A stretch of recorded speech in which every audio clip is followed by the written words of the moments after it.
Your seventh best companion planting pair is spinach and strawberries. Now, I love myself a good spinach, strawberry, and goat cheese salad, but that is not why spinach and strawberries actually go well together. They actually go well together because spinach will grow in between the strawberry plants, provide them with shade, and help with the spacing around strawberry plants. And spinach is an annual, so you're gonna wanna plant it every year, whereas some places strawberries are perennials, and so they can stay put every year, and you can plant them and give those strawberries a shade plant over the top. And spinach is a cool weather crop, so you're gonna wanna plant the spinach as soon as the soil can be worked, really.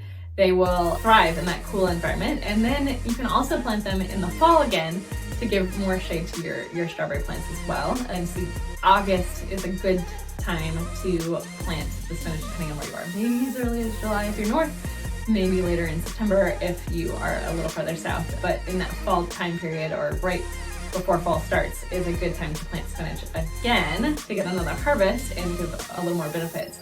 And when you are harvesting the spinach, you can go ahead and leave some of the organic matter there, and it will help supply nutrients to your strawberry plants and give them a little bit of boost. Neither one of them is a really heavy feeder. Those strawberries, when they start to bloom, they'll need a little more food as they need more to produce more harvest, produce more flowers, produce more strawberries, which you get to enjoy throughout your summer season.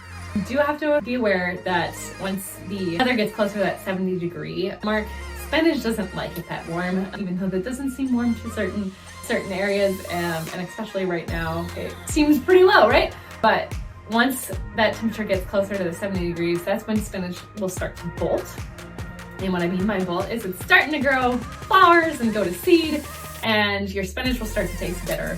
Now, if you want to harvest seeds to get ready for your replanting later in the year, you can go ahead and let it go to seed. Just make sure you harvest those and then pull it out. You're not going to want to eat those leaves at that point because by the time spinach bolts, those leaves get pretty bitter.